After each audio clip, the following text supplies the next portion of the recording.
మీ ఊరు పక్క ఊరిలోనే ఇక్కడే పుట్టి మీలో ఒకటిగా పుట్టి ఒక పరిశ్రమ పెట్టి ఇప్పుడే 300 కోట్ల రూపాయల టర్నోవర్కి వచ్చే పరిస్థితికి వచ్చాడు. 1000 కోట్లు ప్లాన్ చేసుకుంటూ సాధిస్తాడు. ఆ పట్టుదల ఉంది. అదే మరికి కుర్రాన్ని చూశారు, ఇంజనీర్ కావాలన్న ఆశ ఉంది. కానీ తల్లిని చూస్తే కష్టాలున్నాయి. వెనక ముందు ఎవరు లేరు. కనీసం వీడిని ఏం చేయాలని ఆలోచించాలన్నా కన్సల్ట్ చేయాలంటే ఊర్లో ఎవరన్నా చెప్తే చెప్తారు, లేకుంటే ఆవిడే ఆలోచించాలి. ఆవిడకి అంత ప్రపంచజ్ఞానం లేదు.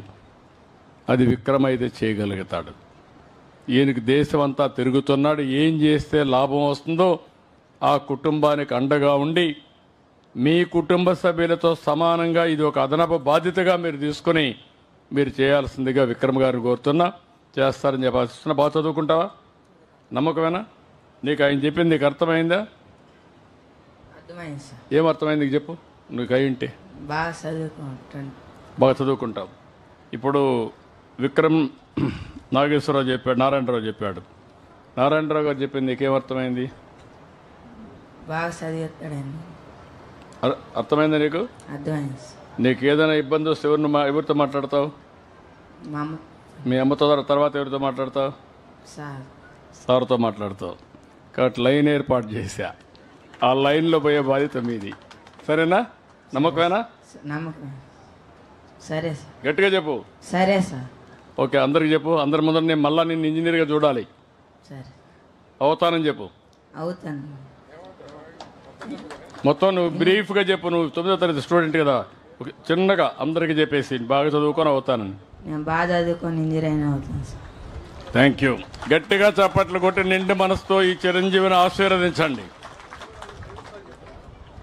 Thank you. గుడ్. బాగా చదువుకో, పైకి వస్తాం రా. ఇంకో పక్కన వసంత శ్రీనివాసరావు నువ్వు చూసి విన్నావు కదా. ఇప్పుడు శ్రీనివాసరావుని చూస్తే ఆదిత్య అప్లయన్సెస్, వెబ్ ఇండస్ట్రీస్ వీరు కూడా 310 కోట్ల టర్నోవర్ ఉంది. ఇంకొల్లు మండలం పరచూరు కాన్స్టిట్యున్సీ.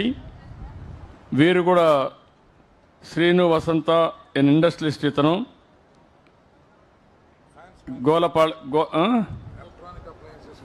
ఎలక్ట్రానిక్ అప్లయన్సెస్ మొత్తం చేస్తున్నాడు. ఫ్యాన్లు, ఇంకా కొన్ని ఉషా ఫ్యాన్కి కానీ, పెనసానిక్ కానీ, క్రాంప్టన్కి కానీ ఇవన్నిటికి కూడా ఓఈఎం లైక్ ఇవందరికీ ఆపరేషన్ మెయింటెనెన్స్ చేస్తారు. వీరు తయారు చేసి వాళ్ళకి బ్రాండ్ వేసి అమ్ముతారు. వీళ్ళు ఏం చేస్తున్నారంటే డిఫరెంట్ బ్రాండ్స్ వీళ్ళు తయారు చేసి మనం వాడే ఫ్యాన్లన్నీ వీళ్ళు తయారు చేసి వాళ్ళు బ్రాండ్ చేసి వాళ్ళు అమ్ముతున్నారు. అలాంటి పెద్ద పెద్ద కంపెనీస్ అన్నిటికీ సప్లయర్గా ఉషా, లేకపోతే క్రాంప్టన్, పెనసానిక్ ఇవన్నీ కూడా చేసి మిడిల్ ఈస్ట్కి, ఆఫ్రికాకి, సౌత్ ఏషియాకి ఇవన్నీ కూడా పంపిస్తున్నారు. ఆయన కూడా మీరు చూస్తే 2021లో 150 కోట్లు టర్నోవర్, 24-25 వచ్చే కొందికి 310 కోట్లు డబల్ అయింది. 27-28కి 520 కోట్లు పెట్టుకున్నాడు. 30కి 1000 కోట్లకు తక్కువ కాకుండా చేస్తాడు. చాలా సంతోషం, మంచి సక్సెస్ఫుల్. అదే మరి ఏపీలో కూడా బాగా గవర్నమెంట్ టెండర్స్లో కూడా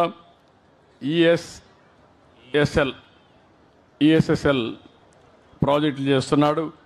అంటే ఇవన్నీ కూడా ఎనర్జీ సేవింగ్ అన్నీ కూడా ఆయన కూడా పనిచేస్తున్నాడు. నేను కూడా ఎనర్జీ సేవింగ్ చేస్తే ఒక యూనిట్ కానీ సేవ్ చేస్తే 2 యూనిట్లు ఉత్పత్తి చేసినట్టు అవుతుంది. అలాంటి మంచి కార్యక్రమాన్ని వారు చేస్తున్నారు. దానికి మనస్ఫూర్తిగా అభినందిస్తూ సోషల్ యాక్టివిటీస్ కూడా కమ్యూనిటీ సెంటర్లు పెట్టాడు, మినరల్ వాటర్ ప్లాంట్లు పెట్టాడు.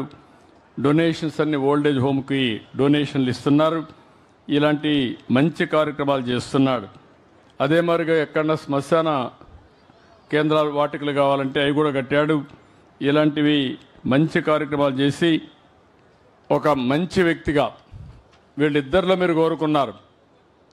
నేను అదే విషయం చెప్తున్నా. ఒక స్థాయి వరకు కష్టపడేది కడుపు కోసరం, ఒక స్థాయి వరకు కష్టపడేది కుటుంబం కోసరం, ఆ తర్వాత మనం కష్టపడేది పేరు కోసరం. ఆయన ఇక్కడ రావాల్సిన పని లేదు, ఈయన ఇక్కడ రావాల్సిన పని లేదు, మన దగ్గర కూర్చోవలసిన పని లేదు.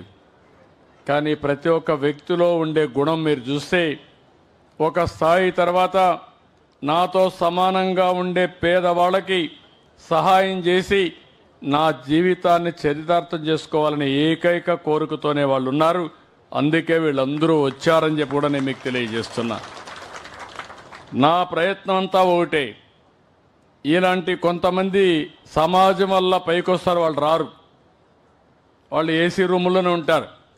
కడాన మనిషి చనిపోయిన తర్వాత ఏసీ రూములను చనిపోం, తీసుకొచ్చే శ్మశానానికే తీసుకొస్తారు. ఎవరు ఇంట్లో డెడ్ బాడీని పెట్టుకుంటారు ఎవరన్నా?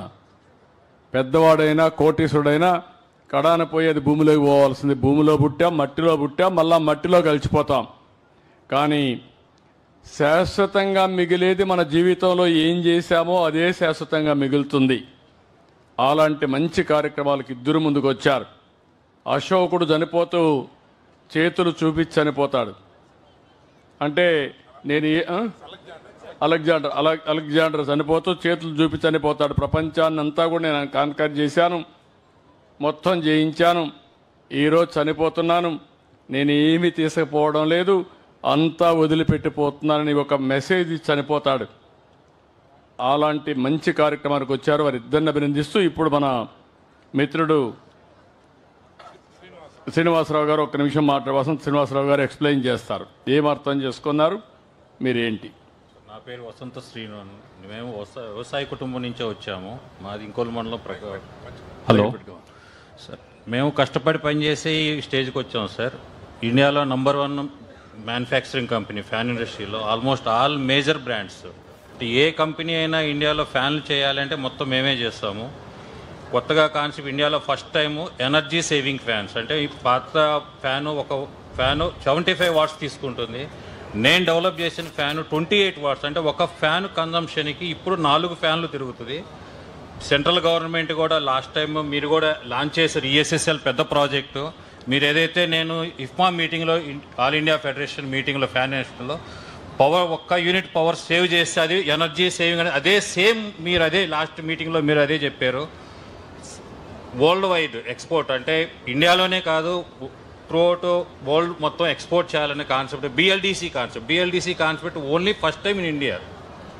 మేము ఒక్కళ్ళమే ఉన్నాము. తర్వాత చాలా కంపెనీలు చేస్తున్నాయి కానీ వాటేజ్ ఎక్కువ. అంటే వాళ్ళు మినిమం 35 వాట్స్ తీసుకుంటారు. అంటే పవర్ కన్జంప్షన్ తక్కువ చేసేదే మేము ఈ ఫ్యాన్తో పాటు మా ఊర్లో ఉన్న, మా ఊరు కానీ పక్క ఊర్లో ఉన్న వాళ్ళు కూడా మాకు యాన్సిలరీస్గా తీసుకెళ్ళి, ఎక్కువ చదువుకోకపోయినా వాళ్ళను కూడా తీసుకెళ్ళి యాన్సిలరీస్ డెవలప్ చేసి వాళ్ళను కూడా మాతో పాటు గ్రోత్ అవ్వడానికి చేస్తున్నాం సార్. ఇంకా ఎవరైనా ఇంట్రెస్ట్ ఉన్న వాళ్ళు ఉంటే ఎడ్యుకేషన్ నుంచి కానీ స్కిల్ డెవలప్మెంట్ యాక్టివిటీస్ అంటే నేను ఇండస్ట్రీలో ఆటోమొబైల్ సెక్టర్ నుంచి ఎలక్ట్రానిక్స్ వరకు ఏదైనా ట్రైనింగ్ ఇవ్వడానికి మా ఫ్యాక్టరీస్, ఏదైనా ఏ ఫ్యాక్టరీ అయినా కానీ, ఈవెన్ గోవా, హైదరాబాద్ ఎక్కడ ఇంట్రెస్ట్ ఉన్నా కూడా చేస్తాము. లాస్ట్ టైం కూడా సార్తో కూడా చెప్పాము, ఒకవేళ ఈ కాన్స్టిట్యున్సీలో ఎక్కడన్నా కానీ ఒకవేళ ఏదన్నా ఇండస్ట్రియల్ కారిడార్ వస్తే మేము ఫ్యాక్టరీ పెట్టేసి ఈ ఏరియాలో కూడా ఎంప్లాయ్మెంట్ కోసం కూడా ట్రై చేస్తాము. దానికి కావాల్సిన స్కిల్ డెవలప్మెంట్ కూడా మేము ట్రైనింగ్ ఇచ్చి వాళ్ళకు కూడా జాబ్స్ ఇస్తాం. ఇప్పుడే సాంబసారు అడిగాడు, ఈ ఏరియాలో ship building, ship repairing industry పెడితే బాగుంటుందని కోరాడు. 2-3 ఆసక్తి కూడా చూపించారని చెప్పాడు. నేను పిలిపించి మాట్లాడతాను. అది మాట్లాడితే అక్కడే ఇండస్ట్రీస్ కూడా పెట్టేదానికి అవకాశం ఉంటుంది. ల్యాండ్ కూడా ఉంది, నీళ్లు ఇవన్నీ తీసుకొస్తే ఇండస్ట్రీ కూడా వస్తుంది. ఏదర్ ఫార్మాస్యూటికల్స్ కానీ లేకపోతే ఏ ఇండస్ట్రీ రావాలని అవి కూడా వర్కౌట్ చేస్తాం. ఇలాంటి వ్యక్తులందరూ ముందుకు వస్తే అది కూడా చేసి ఈ ప్రాంతంలో ఉండే వ్యక్తులు వేరే ప్రాంతానికి పోకుండా ఇక్కడే ఉపాధి కల్పించే బాధ్యత ఈ ప్రభుత్వం తీసుకుంటామని మరొక్కసారి తెలియజేసుకుంటూ, అది వచ్చే వరకు ఈ గ్రామాన్ని మీరు ఎట్లయితే దేశంలో ఏమేమి అవకాశాలు ఉన్నాయో ఆలోచించారు. ఆయనది సింపుల్గా మీరు ఒకసారి చూశారు. మీరు ఆయన తయారు చేసిన ఫ్యాన్ వాడితే అంటే 1/4% కరెంటుతో ఆ ఫ్యాన్ రన్ అవుతుంది. వేరే ఫ్యాన్లు వాడితే 70 యూనిట్లు కరెంటు కావాల్సి వస్తే ఈయనది 25-26 యూనిట్లతో ఉపయోగపడుతుంది. అంటే 3 రెట్లు ఎఫిషియన్సీ పెరుగుతుంది. ఈయన తయారు చేసే మందులు వాడితే మీ ఆరోగ్యం బాగుంటుంది. ఈ 2 కూడా ఇక్కడే పుట్టారు. ఇద్దరు మామూలు వ్యక్తులే, ఎక్కడి నుంచి ఆకాశం నుంచి ఊడిపడలా, నేర్చుకున్నారు, అవకాశాలు అందిపుచ్చుకున్నారు. ఈ గ్రామంలో కూడా ఇలాంటి వ్యక్తులు తయారు కావాలని, తయారు చేయాలనే ఆకాంక్షతోనే నేను ఈ విషయాలన్నీ మీ ముందర పెడుతున్నాను. రేపు ఇప్పుడే ఉన్నాడు, మన పక్కనే కుర్రాడు ఉన్నాడు. ఆ కుర్రాడు కావచ్చు రేపు భవిష్యత్తులో. ఇలాంటివన్నీ కూడా మన జీవితంలో ఉంటాయి. ఇప్పుడు ఇద్దరూ కలిసి మీరు